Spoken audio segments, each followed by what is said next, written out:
అంగన్వాడీలకు జీతాలు పెంచాలని, తల్లికి వందనం, విడో పెన్షన్, ఎస్సీ ఎస్టీలకు ఉచిత విద్యుత్, ఇతర సంక్షేమ పథకాలన్నీ అమలు చేయాలి అనేటటువంటి పలు డిమాండ్లపై all India federation of Anganwadi workers and helpers union CITU పిలుపు మేరకు నిరసన కార్యక్రమాన్ని నిర్వహించింది. తమ సమస్యలపై ప్రభుత్వం దృష్టి సారించాలని ఈ సందర్భంగా యూనియన్ నాయకులు డిమాండ్ చేశారు.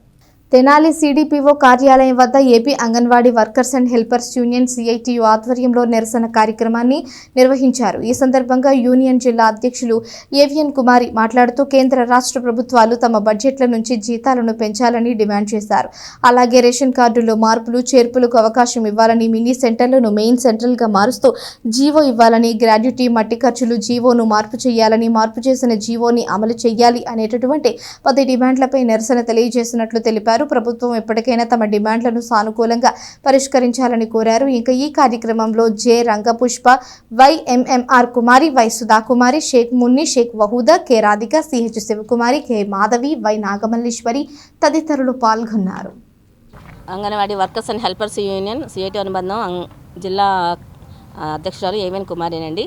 ఈరోజు ప్రధానంగా పోయి ఆగస్టు నెల 4వ తేదీన ఫోన్లు అన్నిటినీ కూడా ప్రాజెక్టు కార్యాలయం ఇవ్వడం జరిగింది. ఇది అన్ని రాష్ట్ర వ్యాప్తంగా జరిగిన కార్యక్రమం. ఆన్లైన్లో అయితే ఎవరు వర్క్ చేయటం లేదు, ఆఫ్లైన్లో వర్క్ చేస్తున్నాము. అయితే మా ఈ రాష్ట్ర నాయకులతో చర్చలు జరపాలనేది ప్రధానమైన డిమాండు. అలాగే పనిచేసే ఫోన్లను ఇవ్వాలని, 5G ఫోన్లు కాదు ట్యాబ్లు ఇవ్వమని మా కోరిక అండి. అలాగే రాష్ట్ర కేంద్ర ప్రభుత్వాల్లో బడ్జెట్ కేటాయించి మా జీతాలను పెంచాలని, గత ప్రభుత్వం ఉన్న కాలంలో 42 రోజులు సమ్మె చేశాము. ఆ సమ్మె కాలంలో జరిగిన ఒప్పందం ప్రకారం గత సంవత్సరం జూలైలోనే మా శాలరీ పెంచాలని ఆమోదం తెలిపారు. దానికి కుటుంబ ప్రభుత్వం కూడా ఆమోదం తెలిపింది. కానీ ఇంతవరకు కూడా మా జీతాల సంగతి ఏమీ ఎత్తటం లేదు.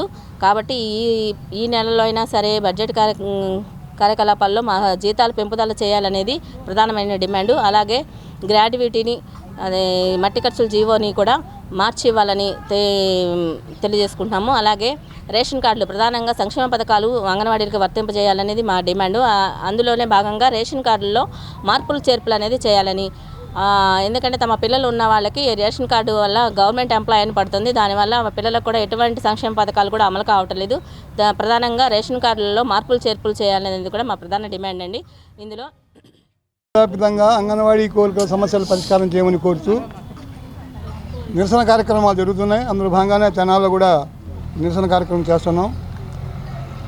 కూటమి ప్రభుత్వం అధికారంలోకి వచ్చింది. అంతకుముందున్న ప్రభుత్వం 42 రోజులు సమ్మె చేస్తున్న సందర్భంగా కొన్ని హామీలు ఇచ్చింది. ఆ హామీలు అమలు చేయాల్సిన బాధ్యత ఈ ప్రభుత్వానికి ఉంది. ఎందుకంటే నిద్ర లేచిన దగ్గర నుంచి మా చెల్లెళ్ళు, మా అక్కాయిలు, మా ఆడపడుచులు అని చెప్పుకునే ప్రభుత్వానికి అంగన్వాడీ ఆ అక్కా చెల్లెళ్ళ గోడు వినిపించడం లేదని చెప్పి ఈ సందర్భంగా ప్రభుత్వాన్ని ప్రశ్నిస్తున్నాం. అంతేకాదు ధరలు పెరుగుతున్న విషయం మీకు అందరికీ తెలుసు. ధరలు పెరుగుతున్నాయి, కరెంటు ఛార్జీలు పెరుగుతున్నాయి, అన్నీ పెరుగుతున్నా ఇంకా ఆ పాత పద్ధతిలోనే అంతకుముందున్న జీతం ప్రకారం ఇస్తున్నారు. దాంతోపాటుగా ఇచ్చేది 12,000 జీతం. ఆ 12,000 జీతంలో కొట్టంగానే ఇప్పుడు ప్రభుత్వ ఉద్యోగులు ప్రభుత్వ ఉద్యోగులను వస్తుంది. ప్రభుత్వ ఉద్యోగులు రాగానే మీకు సంక్షేమ పథకాలు రావు. అంటే 12,000 జీతం తీసుకున్న ప్రభుత్వ ఉద్యోగులు అని చెప్పి ప్రభుత్వాన్ని ప్రశ్నిస్తున్నాం. ప్రభుత్వ ఉద్యోగులు అయితే ప్రభుత్వ ఉద్యోగులు అనుకూలంగా జీతాలు ఇవ్వండి. అలా ఇవ్వకుండా మీరు కేవలం అక్కడేమో యాప్లోనేమో ప్రభుత్వ ఉద్యోగులు పేరు పెట్టి అక్కా చెల్లెలు సంక్షేమ పథకాలు ఇస్తున్నామని చెప్పి ప్రచారం దానివల్ల ఉపయోగం ఉంది. కనుక ప్రభుత్వం అధికారంలో రావంటే అంగన్వాడీ అక్కా చెల్లెలు ఓటీసీ ఓటే బట్టే మీరు అధికారంలోకి వచ్చారు. ఇప్పుడు సంవత్సరం దాటిపోయింది. ఇప్పుడు ఏదైనా కళ్ళు తెరిచి వాళ్ళ సమస్యలంతా పరిష్కారం చేయండి. ఫోన్లు ఇచ్చారు, ఫోన్లు పనిచేయడం లేదు. పనిచేయడం చెప్పి ఫోన్లు రిటర్న్ చేసేసారు. ట్యాబ్లు ఇస్తామన్నారు, ఇచ్చేంతకాలం అయింది. మరి ఇప్పుడు దాకా ఎందుకు ఇవ్వలేదు? ఇదిగో ఇస్తాం అదిగో ఇస్తామంటారు. ఇవ్వరు. ఎన్నిసార్లు చర్చలకు వెళ్ళినా కానీ పరిష్కారం అయిపోయింది చెప్పి చెప్తారు, పరిష్కారం మాత్రం చేయరు. చూసి కళ్ళు పోతున్నాయి. అంటే చివరి గుడ్డివాళ్ళు అయిపోతున్నారు అన్నమాట. మీ చెల్లెళ్ళు అక్కాయిలు మొత్తం గుడ్డివాళ్ళైన దాకా చూస్తూ ఉంటారా? ట్యాబ్లు ఇస్తారా? మంచి ఫోన్లు ఇస్తారా? మీరు ఆలోచించాలి. అలాగే మట్టి ఖర్చు జీవో దాన్ని మార్పు చేయమని అడుగుతున్నాం. అది మార్పు చేయరు. మాటలతో కాలం గడవడం, టీవీలో పత్రికలు కూడా ఏదో చేస్తున్న ప్రచారం చేసుకోవడం తప్ప వాస్తవంగా కింద స్థాయిలో ఉన్న కార్మికులు ఏమి చేయడం లేదు. కనుక వెంటనే ప్రభుత్వం